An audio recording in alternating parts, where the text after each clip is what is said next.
welcome to our podcast, Think It, Become It, Find Your Inner Glow, episode 5. I'm here with my lovely co-host, Nicole Pedini, and today we have a special guest for you guys. This is Nicole Betts. She is a addiction recovery specialist. She calls herself the Sacred Alchemist. And I love the way that she thinks and talks about addiction and recovery. It's very different from perhaps the traditional 12-step, which maybe most of us are familiar with. And she has two Facebook pages, which I encourage you guys to check out. One is called Addiction Alchemy, and the other one is called The Little House of Healing. Anyway, hi, everybody. Welcome, Hi. Nicole and Nicole. Thank you for the beautiful introduction. So tell us a little bit, Nicole, about how your experience around addiction recovery, and what kind of led you to go down the path of, or basically what has brought you to where you are today. Absolutely. I love that question, actually.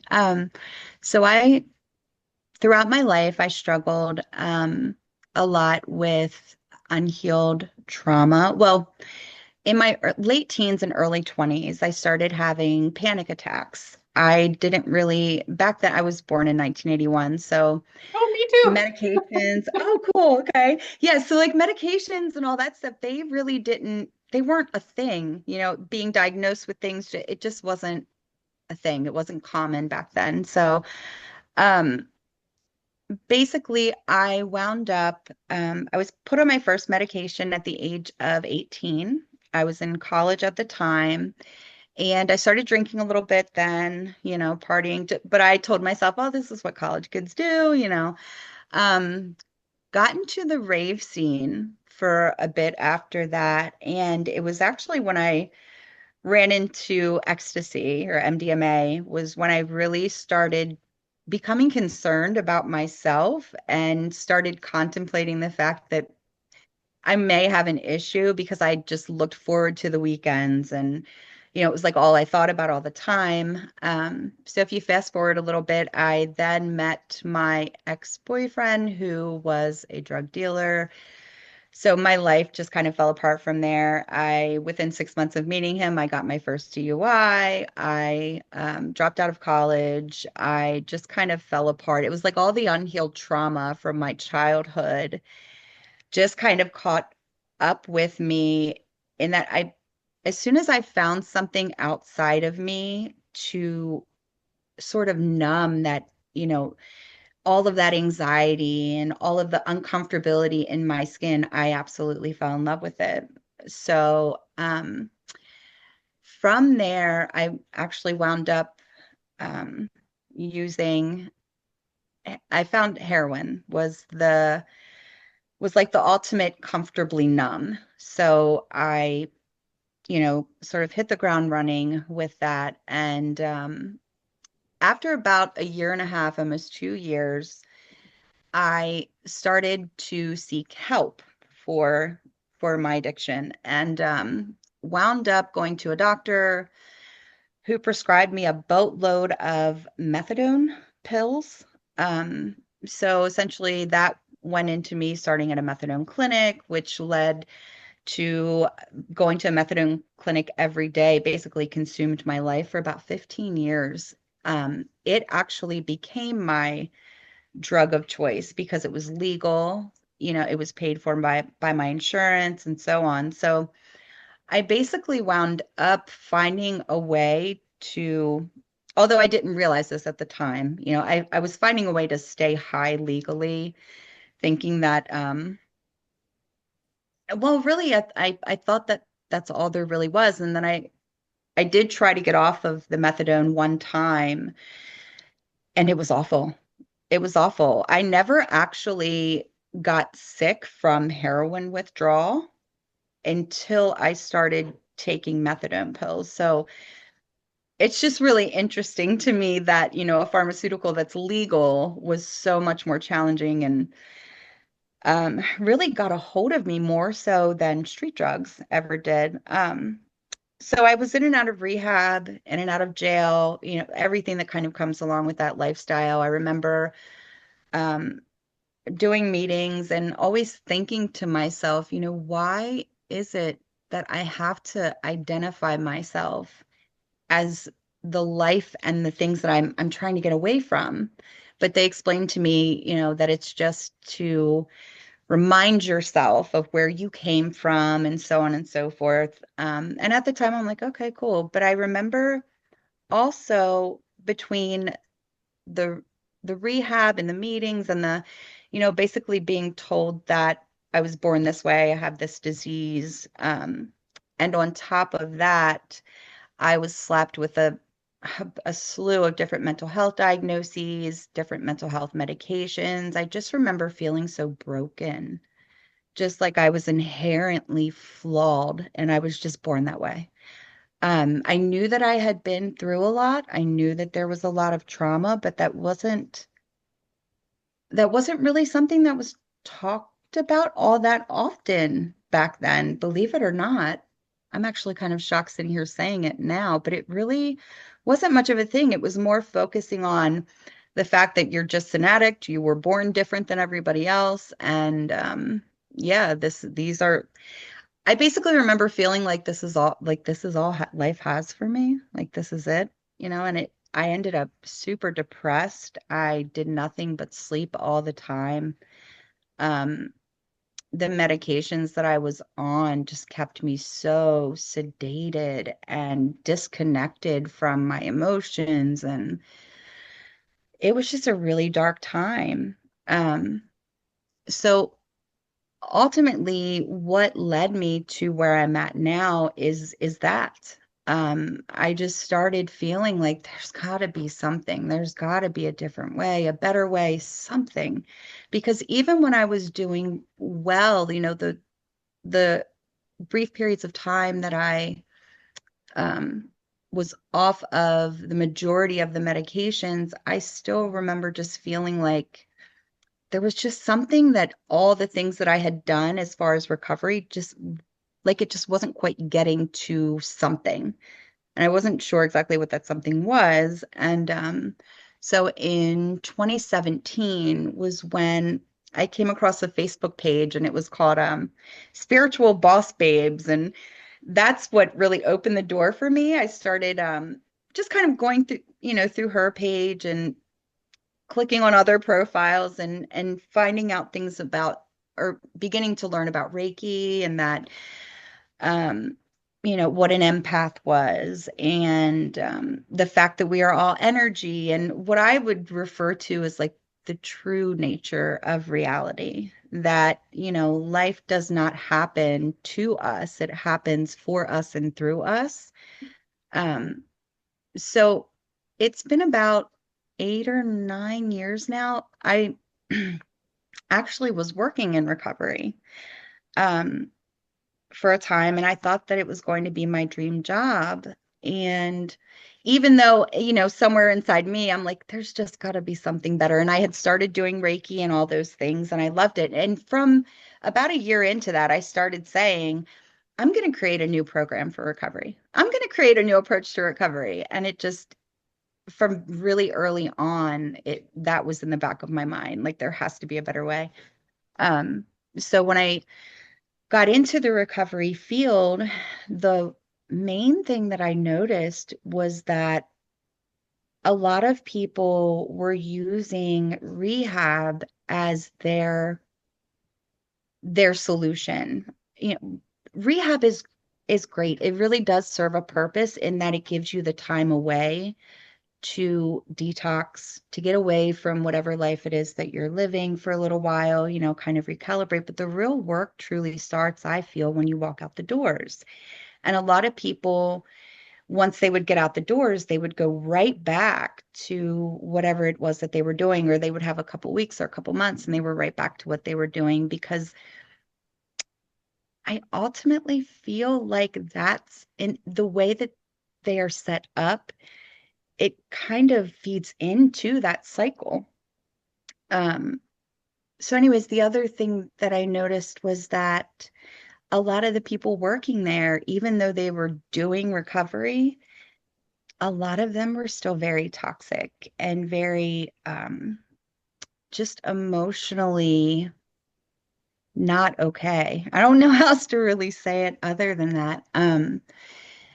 And they are all working together and trying to teach these other people that are coming off the street how to have a better life. And it just, it was like overwhelming. Yeah, I mean, I'm not perfect by any means. I don't mean it in that way. It just the toxicity that you start to see as you start to become more and more aware of like again what I would call like the true nature of reality.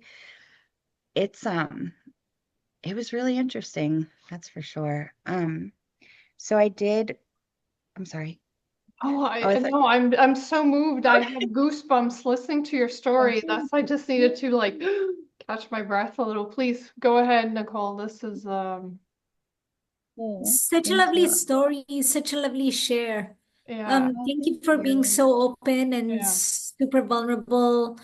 Um, I love your share, really. Like your energy is incredible, really. Thank you. It's Thank I you. do amazing. have a question for you. You Of talk course. about feeling like inherently broken and not whole and not feeling complete. So, how have you worked through those feelings? Because I feel that, like, maybe for people who've gone through trauma, who have been through addiction and other things, I feel that maybe those feelings are right at the core. So, how have you processed those feelings? So I've learned recently, especially, that a lot of the reasons that I felt that way are because I had all of these unhealed core wounds and fears and beliefs that were still lingering from all the way back, to the very beginning years of my life, from like 0 to, teenage years. There was so much that happened there, and no one ever taught me how to process those emotions, how to be with those emotions, or how to release those emotions. And ultimately, one of the most helpful things that I found is coming to an understanding that I'm not those things. I'm not the emotions. I'm not the behaviors. I'm not the experiences. I'm the observer of all of it. And I was never meant to stay stuck in any of it. But society and just, they don't teach us these things, in my experience. So, and in rehab or anywhere I ever went for help, they didn't teach us those things either. It was basically, we would, I'd go somewhere, I would talk about the trauma and then leave. And it was kind of, it, it serves a purpose in that you can get it out and have someone there to talk to that's not judging and things like that. But ultimately, I just that awareness alone helped me tremendously, along with breath work. I use a lot of breath work to release the trauma from my body, quiet my mind, um, and just somatic processing and a lot of acceptance and forgiveness. Those have been two of the biggest things that I would say have helped me as well for the emotional stuff, for sure. I love that. And I feel like it's really important to get curious lovingly with ourselves instead of judging ourselves and Absolutely. asking ourselves Yes. the right Yeah. questions.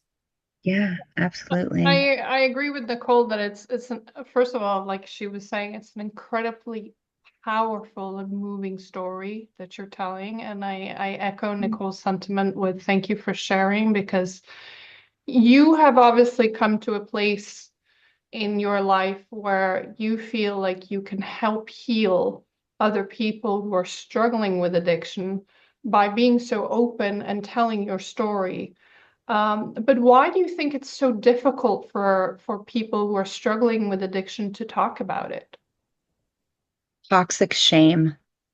There's so much shame, and the disease model of, a disease model approach to addiction only further exacerbates that shame by, having people identify themselves as an addict or an alcoholic. You're just reaffirming and in some cases creating an entire identity surrounding things that you are not wanting to have a part of your life anymore.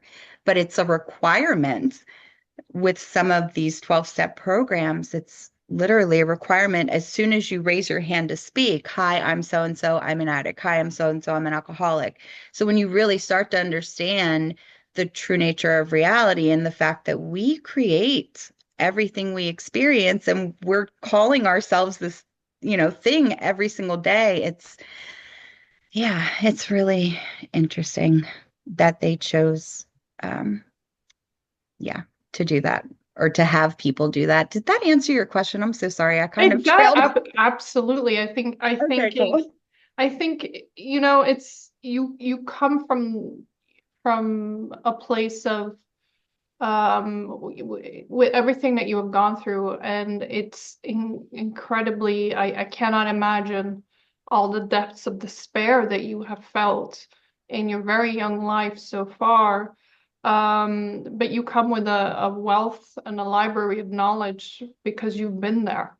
So you are 100%, 1,000% an authority to speak to this because you've tried the recovery programs, you've been through it. It's interesting for me because we talked about in our episode with Cody, is that as you're coming up to the holidays right now, a lot of people feel on edge. There's a lot of, for a lot of people, there's a lot of familial obligations in which you're perhaps are, ending up ending up having to spend time with people that you don't necessarily choose to spend time with or want to spend time with, but there's an expectation. And with that comes a lot of unresolved feelings, again, like Nicole P was saying, all this unresolved emotions and everything that we maybe haven't dealt with from our childhood. And a lot of us tend to revert to those types of personalities. We tend to revert back to our childhood behaviors and programming when we're with those people. A lot of people get triggered. A lot of people end up drinking a lot more than they normally would. But somehow it's socially accepted because it's part of the holidays. So then nobody bats an eye about it. But I think there might be a very slippery slope here. I think because you were both, you talked about the unresolved emotional feelings and the trauma, and those things don't go away if you don't address them. Absolutely. So yeah, it's so fascinating to talk to you, Nicole Betts, because you have so much so much information and authority to speak to about this. So can you tell us a little bit more about your approach to recovery and how it's different? Absolutely. So I feel that the most important thing to do when you're seeking recovery is address the root causes of what drove you, the cause of what drove you to seek or find a solution outside of you, because ultimately you don't you're okay. So I'm trying to figure out where to go with this first. So your body mind work together as a system, right? So it's you're always scanning your internal and external environments for safety, security, support, and like peace and comfortability. And when your body mind is unable to find those things within, it will immediately begin to seek them outside of you. And I believe it doesn't stop doing that until it's found. So the moment you are feeling, you've got all this tumultuous stuff going on inside this super tumultuous environment, and you find a drink or a drug or a person, a behavior, porn, exercise. There's so many things that gives you that false sense of comfortability and safety and security and support. Right then and there, the belief is born. I cannot feel safe and comfortable in my skin without this thing outside of me. So I believe it's super important to look at that first and learn to cultivate those things from within you, which is ultimately where we're meant to create them from to begin with. But even it's mostly addicts, but even people outside of, sort of the addiction realm, I believe struggle with that. We are kind of living in this society of codependency, because it makes us consume more when we're relying on everything outside of us. But so I believe the first thing to do is to learn, or the most important thing to do is to learn to cultivate those things from within you. There are a lot of ways that can be done. Somatic processing and meditation and just being walked through a process. Breath work is really great for that as well. And then from there, once you're able to cultivate those things, it moves on to working to reprogram the mind, basically, because it works so much like a computer does. When a computer stops working properly or it's not working well, you upgrade the software, right? So there are a lot of ways. The one modality that I work with specifically is really great for that, for going in and just basically unplugging you from those limiting beliefs. And then a lot of, as I mentioned before, just acceptance and forgiveness and learning to just be with all of it, all of the chaos and the beauty and everything in between, in a way that you feel safe doing that internally. I believe that support is really important. External support can be really important. So I'm going to be facilitating the, basically group sessions, facilitating everything in group sessions as well as individual sessions. Yeah.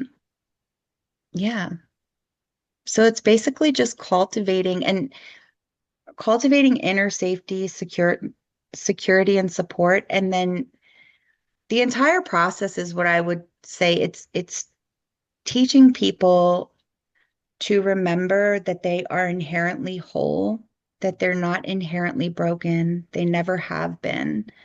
And just helping to, utilize all the tools that I have in my toolbox and the community of coaches that I'm a part of have in theirs, and just walking people back to that inherent wholeness and leaving, sort of allowing people to choose what resonates with them the most, what they feel most called to use as a tool. Because there are some people that, would love to do an activation session or a Reiki session. And there are some people that look at you like you have two heads when you start talking about those things. And in those moments, I think that just somatic movement and breath work and things that are really simple but profoundly effective would be really great. So yeah, I hopefully love that that. all made And I think in addition to reminding people that they are whole, reminding people that they are loved. yes, Absolutely. and that they're worth it. And that they're They're worthy. they're worthy. Yeah, Yeah. I love Yeah. it. And also connecting to how those feelings feel in our body as well. Like, Yes. how does me feeling totally and inherently whole feel in my heart space? Yes. Yes. Absolutely. It's a big jump from what people are used to. It It's a really is. It's a big jump, and Nicole and I have talked about this before. It's a big jump because, we all get so busy in our day-to-day lives. Mhm. We are parents, we are children, we are friends, we are siblings, we have so Yeah, many hats and roles and for sure. personas that we are throughout the day that it becomes, hard. But Nicole P, I should say, has brought this up in a couple of episodes as well, just doing because when we talked about, well, how do you uh, ground yourself, and Nicole P mentioned, and check-ins several times a day. How am I Yeah, just take a moment of silence and just to yourself with nobody disturbing Yep. you, and just check into you with absolutely. yourself physically. Yes. And Self-love is so important. But it's the kind of thing, it's a little bit like you were saying as well, Nicole Betts, is that's something that we forget to do in the daily, because Mhm. it's a Yeah, yeah. muscle that needs to be trained. And the more you Right. do it, the Yes, more you will continue doing it throughout the day as well, because you get into the habit of it. absolutely. It's a little bit like brushing your teeth a couple times a day, and Mhm. Right. so you just got to Yeah, get into the habit of it. We absolutely. get Yeah. so busy in life that we need to consciously and consistently make Make the choice. sure that Yeah. we check in with ourselves. Like, I think the key words here are consistency and consciously. Absolutely. Yeah, I actually said addiction alchemy is what I would deem conscious recovery I love because that. it's using it, you're you're recovering consciously from a place of like a higher consciousness as opposed to Absolutely. just the super From a place of 3D. mindfulness. Yes, yes. Absolutely. Yeah. And I loved what you mentioned about just being the observer of your emotions, like That helped me noticing so they're there, much. but not, I call it self-identifying with it. Because, Right. Yeah, because you attach to it when you do that. yes, Yeah, exactly, exactly. absolutely. Yeah. Yeah, I agree with you 100%. Identity is one of those things that, I mean, for me at least, I thought that was who I was. Whatever identity it was that I was forming or feeding into, I thought that's who I was. I didn't understand that it goes so much deeper than that. And that's just a temporary sort of creation that we form through our choices and the things that we And focus through our on. perspective as well. Yeah. Yeah. That's why our perspective holds so much energy in forming our identity. And we can shift our identity to something higher when we shift our triggers and when we shift our perspective, when we shift our limiting beliefs. Right. Right. Which I have to, Absolutely. which I have to say, Nicole Bess, I think is for me, I'm sitting here and it's a little bit like Nicole P was saying as well. I mean, for our audience, they're not obviously not watching you live, they're going to see this in the playback, but your energy is so beautiful and so loving and so Mhm. warm and so giving and so kind. And I think for me, one of the most powerful things of sitting here and listening to your story is that you spent so many years struggling and fighting addiction. And it would have been, excuse the language, so easy for you to be angry and resentful and never get to the place where you are today.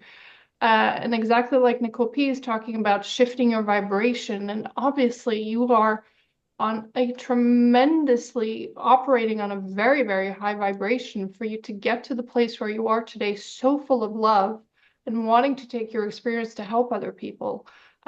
For me, this is one of the most powerful feelings that I'm sitting with right now when it comes to you. Thank you.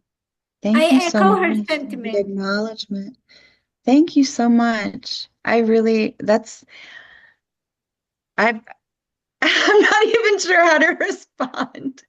Um, Thank you. I went through a time and I do still get angry.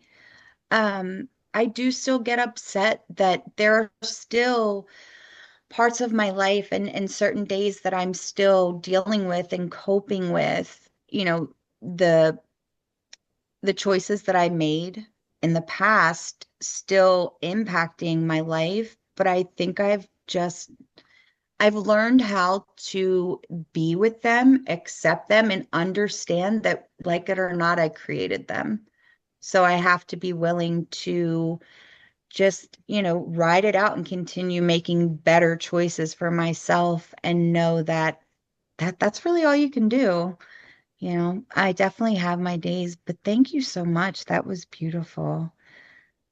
Thank you. I think well, I know that a lot of the reason that I used is because I've I've always had just a lot of love for people and life, and for a long time I almost felt like I was being punished for that.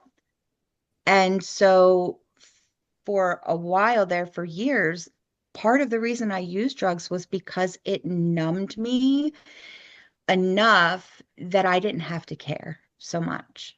Um, and yeah, that's definitely not the greatest way to go about that, but I didn't know what else to do at the time. And I just didn't want to care so much about everything and everyone. So it's really it's a relief to just be able to be myself again and know that I'm not broken. Like I was never broken.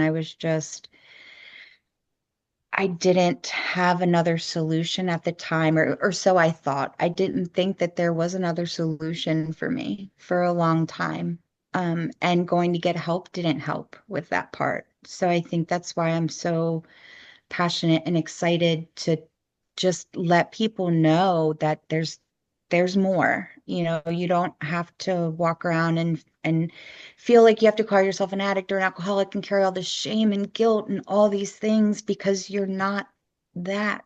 You don't have to stay stuck there. So yeah, I'm just ready. I'm ready to to help people um just kind of wake up from that stupor and just that dark place that I know a lot of people are in, specifically like you were saying around the holidays. The one thing that really bothered me around the holidays is I would get so full of guilt. Um, Not so much for showing up and knowing that like I had to stop in the city and get a bag of dope before I got there, because if not, I was going to be sick. That part definitely made me feel guilty, but even more so, it was like I didn't have anything for anybody, not even myself. I knew I wasn't showing up fully as me. And on top of that, all of the, Christmas has become a lot, it's become about gifts and consumerism and buying this and that. And so that really, you know, wore on me a bit too. Um, yeah. So I forget where I was going exactly with that. Sorry, guys, I got a little sidetracked, but So Do you precisely as you were talking about, what tips do you have for people who maybe feel that way during the holidays, like feel guilty, and maybe want to reach for substances to numb? What are maybe healthier ways to manage sure. these feelings? I would say, firstly, just again, the understanding that you're not your emotions, you're not your experiences, that, you know, um, you don't have to allow yourself to get caught up in the emotions. If you need to, walk away, go meditate for a little while. I know that's easier said than done, but if you choose to do it, there's a will, there's a way. If you can walk away, do some breath work, do a 5-minute mini breath work session with yourself. Breath work in and of itself, the breath has a physiological impact. Your body responds to your absolutely. breath. So it is like the quickest way to just calm yourself down and communicate with people. If you're feeling upset or overwhelmed, don't be scared to tell them how you're feeling. You can respond in that way. It doesn't mean you have to react. respond and say, this is how I'm feeling. This is what I'm going to go do because I love and care about you. And I don't want for this to turn into something that's going to be hurtful or harmful for me or you. Um, the other thing I would suggest is if you're struggling and just barely hanging on and you're telling yourself, I'll go after Christmas, I'll go after the hot, don't just go. Just go because Christmas will be there. Um, if you keep going, you may not. And 9 times out of 10, friends and family, if you're in that place where the severity of it's that extreme, your friends and family know, and they would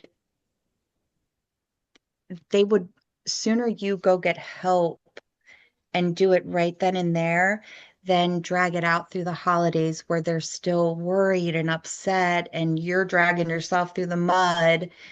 It's just, you could, if you miss one holiday so that you can show up for the rest of them as a more improved version of yourself where you're feeling good about being there, that's priceless. I think that far exceeds the showing up or being concerned about missing one where you're going to show up and not really even fully be present for it.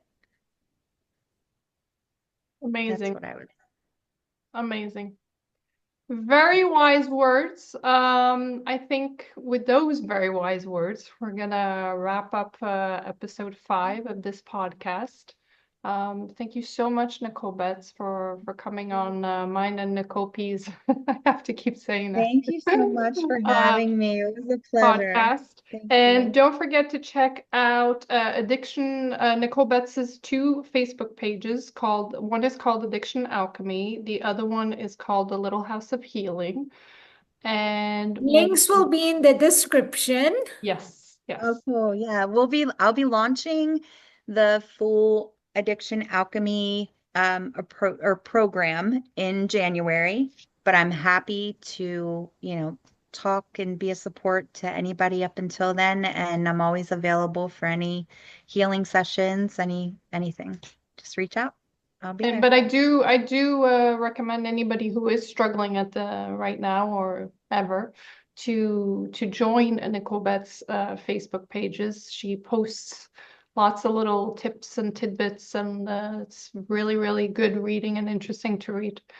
And so thank you, Nicole, for being in our podcast. Don't forget to like, comment, and subscribe down below. Subscribe, yes.